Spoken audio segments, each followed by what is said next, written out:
আমরা যদিও বিভিন্ন পদ্ধতিতে শান্তি তালাশ করি, কিন্তু আপনি বিশ্বাস করেন, লিখে রাখেন সাদা কাগজে, খেলাফত ব্যবস্থা ছাড়া মুসলমানদের চূড়ান্ত শান্তি আসবে না, আসতে পারে না।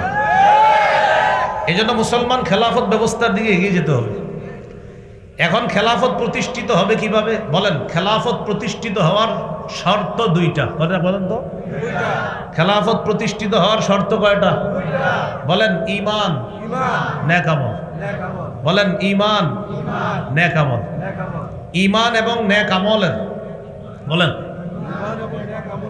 যাদের মধ্যে পরিপূর্ণ পাওয়া যাবে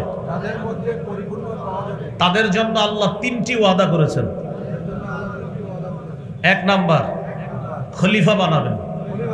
দুই নাম্বার, দিন প্রতিষ্ঠিত করে দিবেন। তিন নাম্বার, ভয়ের পর নিরাপত্তা দান করবেন। এই তিনটা ওয়াদা সূরা নূরের 55 নম্বর আয়াতে আল্লাহ বলেন, ওয়াদাল্লাহুল্লাযীনা আমানু মিনকুম ওয়া আমিলুস সালিহাত লা ইস্তাখলিফান্নাহুম ফিল আরদি কামা ইস্তাখলাফাল্লাযীনা মিন ক্বাবলিহিম ওয়া লা ইউমাক্কিনান্না লাহুম দীনাহুমুল্লাযী ইরতাদা লাহুম ওয়া লা ইউবাদদিলান্নাহুম মিন বা'দি খাউফিহিম আমনা। আল্লাহ বলেন, তোমাদের মধ্যে যারা ঈমান এনেছে এবং নেক কাজ করেছে তাদেরকে আল্লাহ ওয়াদা করেছেন, এক নাম্বার, লা ইস্তাখলিফান্নাহুম ফিল আরদ কামা ইস্তাখলাফাল্লাযীনা মিন ক্বাবলিহিম, তাদের পূর্ববর্তীদেরকে যেমন আল্লাহ জমিনে খলিফা বানিয়েছেন তাদেরকেও আল্লাহ খলিফা বানাবেন। দুই নাম্বার, ওয়া লা ইউমাক্কিনান্না লাহুম দীনাহুমুল্লাযী ইরতাদা লাহুম, আল্লাহ তাদের জন্য তাদের দিনকে প্রতিষ্ঠিত করে দিবেন, যেই দিন আল্লাহ মুমিনদের জন্য পছন্দ করেছে। সুবহানাল্লাহ। আল্লাহর পছন্দনীয় দিনের নাম কি? ইসলাম। বলেন, আল্লাহর পছন্দনীয় দিনের নাম কি? ইসলাম। এই জন্য মনে রাখতে হবে, ইদানিংকালে একটা স্লোগান শোনা যায়, ধর্ম যার যার, রাষ্ট্র সবার। একটা স্লোগান আছে না? না, সঠিক স্লোগান না। ধর্ম যার যার, রাষ্ট্র সবার সঠিক স্লোগান না। সঠিক ধর্ম আল্লাহ, রাষ্ট্র আল্লাহ। রাষ্ট্রগান আল্লাহর। বলেন রাষ্ট্রগান। ধর্ম আগে ছিল অন্যটা, ধর্ম যার যার, এটা ছিল উৎসব সবার। তো এটা বুঝতে পারছে যে না, এটা হুজুরদের সামনে টিকা যাবে না এই স্লোগানে। পরে স্লোগান পাল্টাইলো, ধর্ম যার যার, রাষ্ট্র সবার। না, এই স্লোগানও সঠিক না। মনোনীত ধর্ম আল্লাহর, রাষ্ট্র আল্লাহ। এটা মাথায় রাখতে হবে। তো দুই নাম্বার, ওয়ালা ইউমাক্কিনান্না লাহুম দীনাহুমুল্লাযী ইরতাদা লাহুম, অবশ্যই আল্লাহ তাদের জন্য তাদের সেই দিনকে প্রতিষ্ঠিত করে দিবেন, যেই দিন আল্লাহ তাদের জন্য মনোনীত করেছেন। তো আল্লাহর মনোনীত দিনের নাম কি? মোহতারাম মুফতি আমির হামজা সাহেব নারী বিষয়ক সংস্কার কমিশন নিয়ে কথা বলতেছিলেন। ওখানে উনি কয়েকটা পয়েন্ট বলেছে, সময়ের অভাবে সবগুলো বলতে পারে নাই।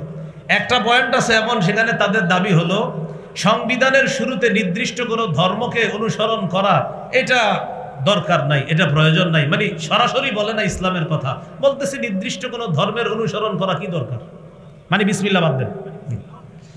এটার দ্বারা সূরা আলী ইমরানের 19 এবং 85 নম্বর আয়াতকে অস্বীকার করা। সূরা আলী ইমরানের 19 নম্বর আয়াতে আছে, ইন্নাদ দীনা ইনদাল্লাহিল ইসলাম, আল্লাহর কাছে একমাত্র দিন হলো ইসলাম। সুবহানাল্লাহ। 85 নম্বর আয়াতে আছে, ওয়া মাইয়াবতাগি গায়রাল ইসলামি দীনা, কেউ যদি ইসলাম ছাড়া অন্য কোনো দিন কামনা করে, ফালাই ইউকবালা মিন, এটা কিছুতেই তার থেকে গ্রহণ করা হবে না। ওয়া হুয়া ফিল আখিরাতি মিনাল খাসিরিন, সে আখিরাতে ক্ষতিগ্রস্তদের অন্তর্ভুক্ত হবে। তাহলে বলেন, আল্লাহর মনোনীত দিন, তাহলে ইসলাম ধর্ম কার? রাষ্ট্র কার? ব্যাস, এটা মুসলমান বলবে। তাহলে দুই নম্বর, তাদের মনোনীত দিনকে আল্লাহ প্রতিষ্ঠিত করে দিবেন, যেটা আল্লাহ মুমিনদের জন্য নির্বাচন করেছেন। তিন নাম্বার, ওয়ালা ইউবাদদিলান্নাহুম মিন বা'দি খাউফিহিম আমনা, তারা যে ভয়ের মধ্যে আছে, এই ভয়ের পরিবর্তে আল্লাহ তাদের জন্য নিরাপত্তা সাব্যস্ত করবেন। তাদের ভয়টাকে আল্লাহ নিরাপত্তা দ্বারা পরিবর্তন করে দিবেন। এই জন্য প্রিয় ভাইয়েরা, এখনো কিন্তু আমরা নিরাপদ না। হ্যাঁ, এখনো আমরা নিরাপদ না। বললো না, আগে বলতে দিত না, এখন বললে শুনে না। হ্যাঁ, আপনারা মন দিয়ে ওয়াজ শুনছেন তো বলতে পারলেন না কেন? হ্যাঁ, তো এটার দ্বারা উদ্দেশ্য কি আপনার? এটার দ্বারা উদ্দেশ্য হলো মনে রাখতে হবে এখনো কিন্তু আমাদের ভয় কাটে নাই। ইনশাল্লাহ খেলাফত ব্যবস্থার দিকে আমাদের এগিয়ে যেতে হবে। যখন এটা আমরা ইনশাল্লাহ এই খেলাফত ব্যবস্থা যখন প্রতিষ্ঠিত হয়ে যাবে, আমাদের ভয়ভীতি থাকবে না। আল্লাহ তাআলা এই ভয়ভীতি দূর করে দিবেন, যার সুন্দর দৃষ্টান্ত বর্তমান আফগানিস্তান। কোন রাষ্ট্র?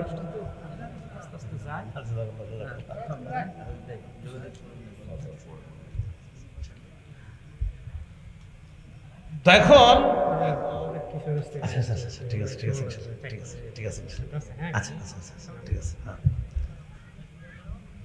তো ঈমান এবং নেক আমল এটা হলো খেলাফত প্রতিষ্ঠিত হওয়ার পূর্ব শর্ত। তো মনে রাখতে হবে ঈমান এবং নেক আমল। এবার আমার সাথে বলেন বলেন খেলাফত প্রতিষ্ঠিত হওয়ার পদ্ধতি দুইটা। বলেন শর্ত কয়টা? দুইটা, ঈমান নেক আমল। আর পদ্ধতি কয়টা? আবার বুঝেন, শর্ত কয়টা? ঈমান নেক আমল। এবার বলেন পদ্ধতি কয়টা? বলেন দাওয়াত, জিহাদ। তাহলে আপনারা বলবেন শর্ত কয়টা? এক নাম্বার ঈমান নেক আমল। এবার বলেন পদ্ধতি কয়টা? দাওয়াত, জিহাদ। তাহলে খেলাফতের শর্ত দুইটা, পদ্ধতি দুইটা। শর্ত দুইটা হলো ঈমান নেক আমল, পদ্ধতি দুইটা হলো দাওয়াত এবং জিহাদ। আল্লাহ আমাদের সকলকে জিহাদের ব্যাপারে যেন সঠিক মানসিকতা আমরা লালন করতে পারি, আল্লাহ তৌফিক দান করেন। এখন আমি আপনাদের কাছে জানতে চাই, আমাদের এই দেশে ইসলামী হুকুমত কায়েম হোক, এটা চাই কারা কারা? ইনশাআল্লাহ সবাই চাই তো ইনশাআল্লাহ। এবার হাত। খেলাফত কায়েমের শর্ত কয়টা? দুইটা, ঈমান নেক আমল। পদ্ধতি কয়টা? দাওয়াত, জিহাদ। ভুলে গেছে।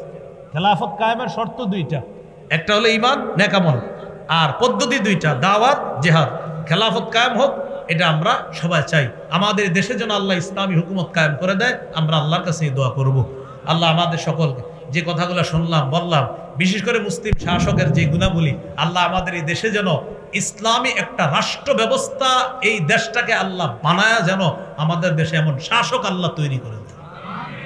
দোয়া করা যাবে তো ইনশাআল্লাহ? আল্লাহ তৌফিক দান করেন।